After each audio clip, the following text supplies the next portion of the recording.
Hi, in this video I'm going to do an unboxing and product review on the JVC UX-DN500. Alright, first things first, just to give you an idea of the shipping container. You're getting 700, just over 700 mils, so 70 centimeters by 27, and the depth of this is 19, so fairly big. Alright, there's the remote, and these are some very cheaply looking RCA. It's 3-to-3.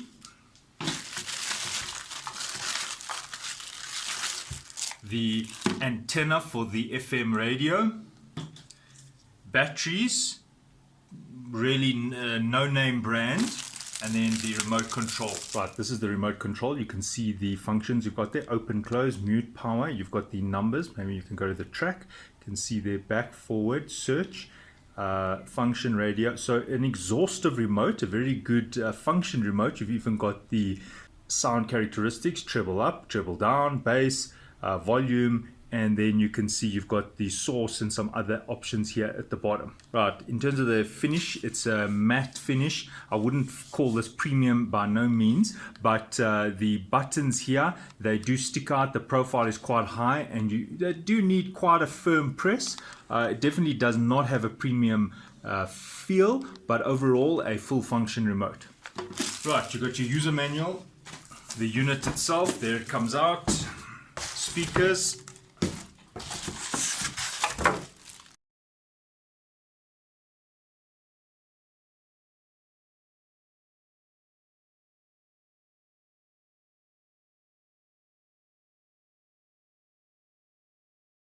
After unwrapping everything came tightly wrapped. These are your items. You've got two speakers. They have little rubber feet, very nice. They've got a melamine finish, so it looks like it won't get scratched very easy. Here is the little cable to connect up. This is just some thin wire. Now here is the specification. It says max power 25 watts. The impedance is 6 ohms. I don't think you're going to be getting 25 watts out of this car. Right, this speaker has a bass port. There you can see it's a ported speaker, and it does have a profile. So you can see this little tube here goes in quite deep.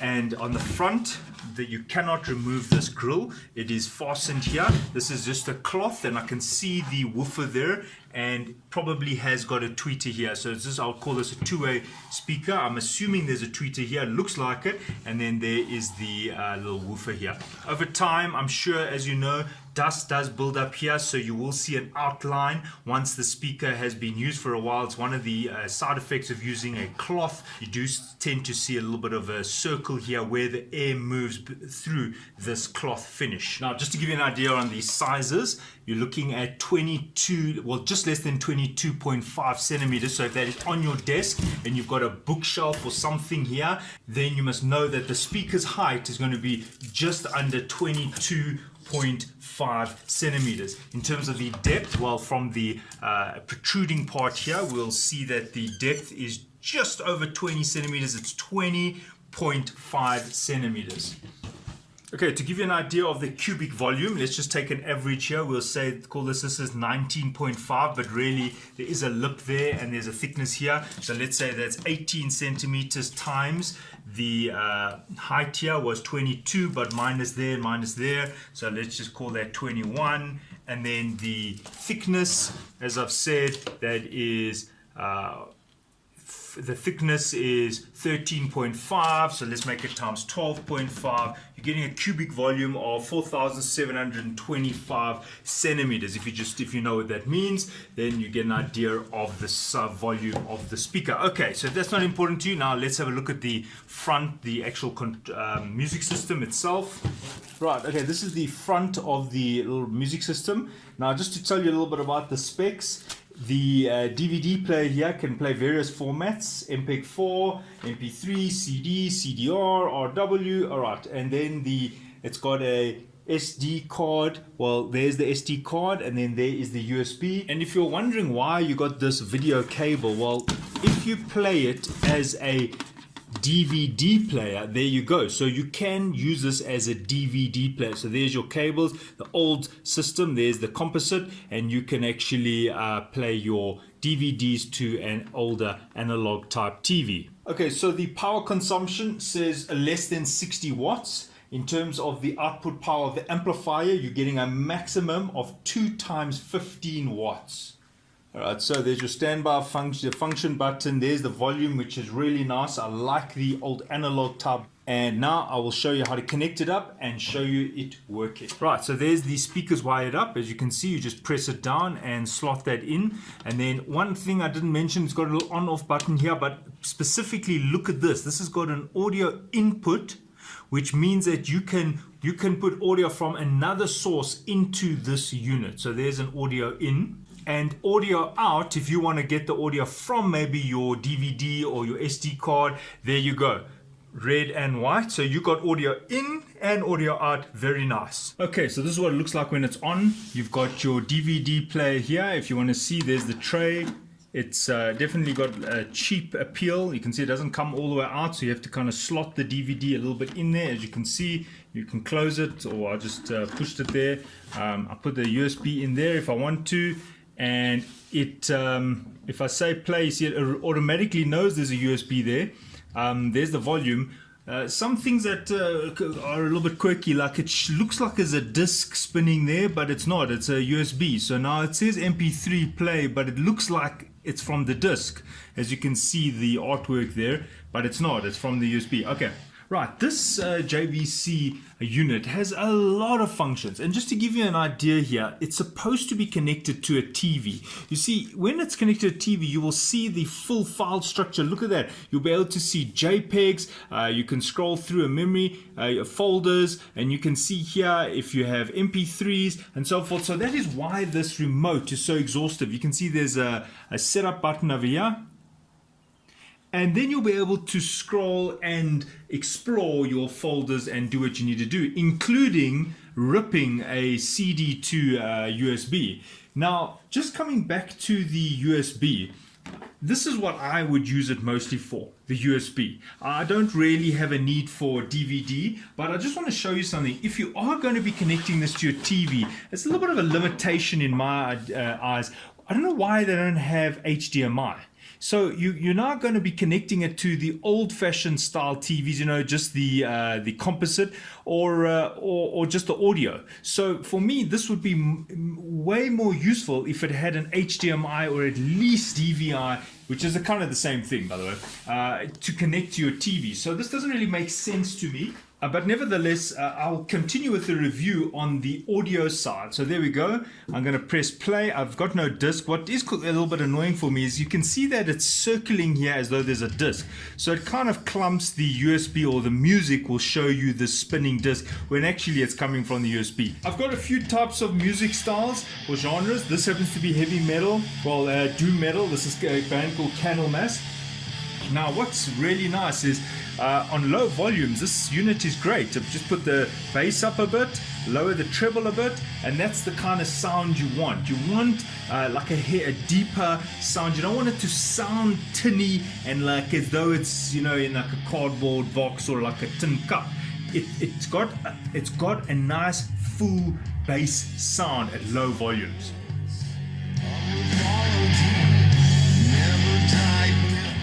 Now, in terms of the volume, it's not very loud.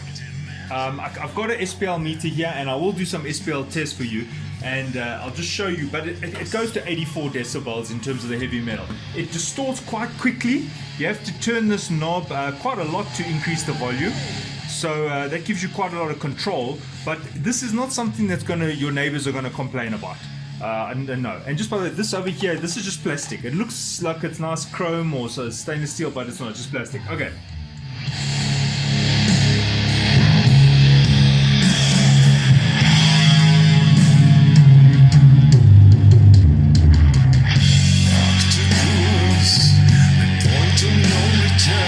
Okay, so you can hear it definitely went into distortion there. Obviously the bass was up. I can lower the bass.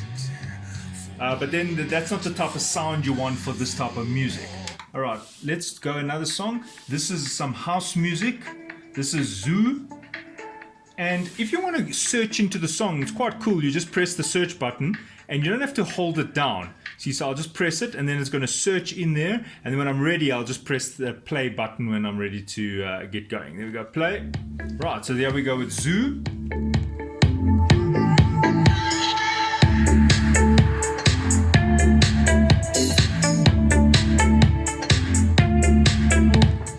Okay, so with house music and that, it sounds fine, and it's quite an active speaker. I mean, if I put this here, let's just get some bass going here again.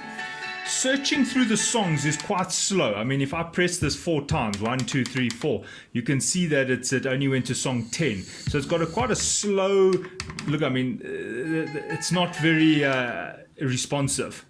Okay, so here we listen to some Black Coffee, and just to give you an idea, you can see that there is definitely some airflow here.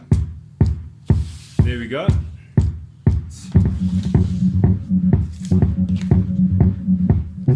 And then to test the dynamic range, I like to use female vocals. So I'll just play a song that's got female vocals. Here we go. Oh, holy night, the stars are brightly shining.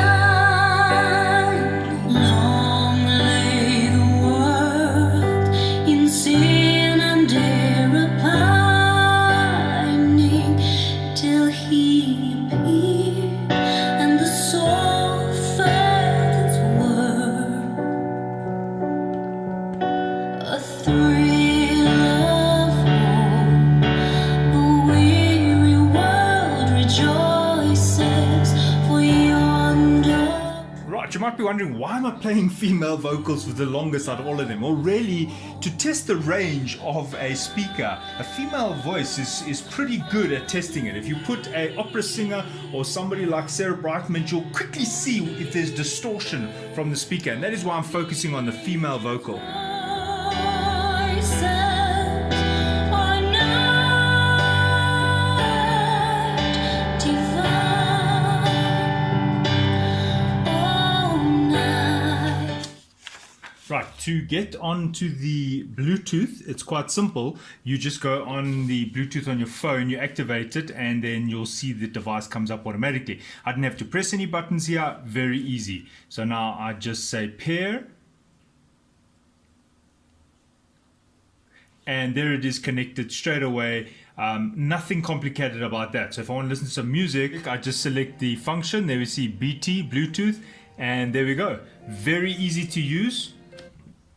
Changing the tracks, no problem. I did try make a call, but it wasn't able to, because I did call and it didn't come through on the speakers. Okay, so my sum up of this radio, in terms of value for money, obviously it's very good. So that's the main.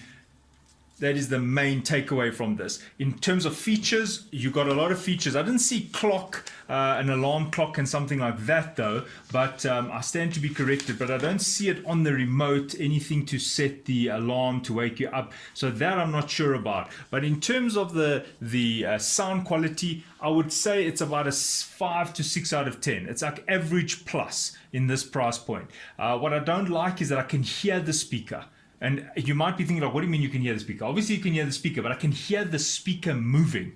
So that means, you know, if you're in a club, you can hear the bass bins going like, you know, you hear the bass bins in the club like, it's got like a vrr, vrr sound. So I can hear it on the speaker. I don't like to hear the movement of the speaker. Obviously the movement of the speaker translates to sound, but what you're not supposed to hear is that, like, almost like the coil shifting. You know, there's wires around the inside of the speaker, and it's almost like they rattle. You don't want to hear that. So that for me is not a good thing. The next thing is I'm not in love with the fact that this is not responsive. Another thing is, if you've got other files on the USB, it can jam up. I've had 2 USBs now that I've tried to work with it. I had to format them, and say you've got a song, PDF, song, you'll find it just gets stuck. So you got to be careful of that. Make sure the USB is just music only. Otherwise, you're going to have a problem of it getting stuck. In terms of the look is great. Value for money. I don't feel like it's cheaply made. Look, obviously, looks like a car. It's going to try to go for a carbon fiber finish here. This is very neat. As I said, you are going to start seeing some dust formation here. In terms of the price, it's very good. In terms of what you're getting, well, I don't know if I would rebuy this. I probably wouldn't. The sound is quite good. It's definitely not, it's not the best I've had at this price point though. Some Bluetooth speakers can actually compete with this. So, I mean, just to put that into perspective. Okay, so to sum up, what do I think of this thing? Well, I'm not sure why they went for the analog. Look, obviously it's cheaper. I would have preferred the HDMI. Then I could have my computer monitor here, and I could scroll through my, you could, if you had a little computer monitor, you could go through your file list of your USB. That makes sense to me, but I mean, not a lot of people are using this anymore. I know there is a whole market that still have these older TVs and monitors, so I'm not saying there's a problem with that. I'm just saying that if it could cater to both, maybe HDMI as well as the older analog system. I know there are some surveillance monitors which still use this, but then those people probably wouldn't be using it for watching DVDs and listen to music. So this doesn't really make any sense to me. What I also don't like is that there's quite a delay. You can see I've pressed this 3 times down, but it only went two songs down. It's quite slow. In terms of the sound, it's just above average. I wouldn't say it's the worst unit I've reviewed, but it definitely ain't the best. In terms of the bass, well, that's all it's got going for it in terms of the sound, in my opinion. When you do play it loud, it's got a little bit of a digital sound when it distorts. So the highs are a little bit digital, whereas the lows I got no problem. In fact, in terms of the size of the speaker and the cost, in terms of this coming in at this price point, this has definitely got a better bass response than many of the radios I have reviewed. But other than that, I do really like this remote. I didn't see an alarm clock function. I don't see it here. There is a radio. I don't know how to set up the radio to wake you up. I don't see that here, but even if there is one, it seems like you'll have to connect it to a TV in order to get those functions. You see, these are all the functions that you can get, but obviously only once it's connected to your monitor. So other than that, in terms of the audio, I like the fact that you can go audio out and audio in. So you've got a line in and line out. So if I go here, function, you can see it says line in. So which is nice. You can have a analog device plugging in here, even if it's your phone through the 3.5mm jack, or if you're using Bluetooth, also works fine. So that brings me to the end of the review. Overall, this is for me a mediocre radio with a lot of functionality in terms of video, but in terms of a desktop hi-fi, I wouldn't say that this is any better than what else is on the market. But if you're looking to interface it and use the DVD with your TV, well then, yeah, there you go, because there's the DVD. All right, so thanks for watching. Cheers.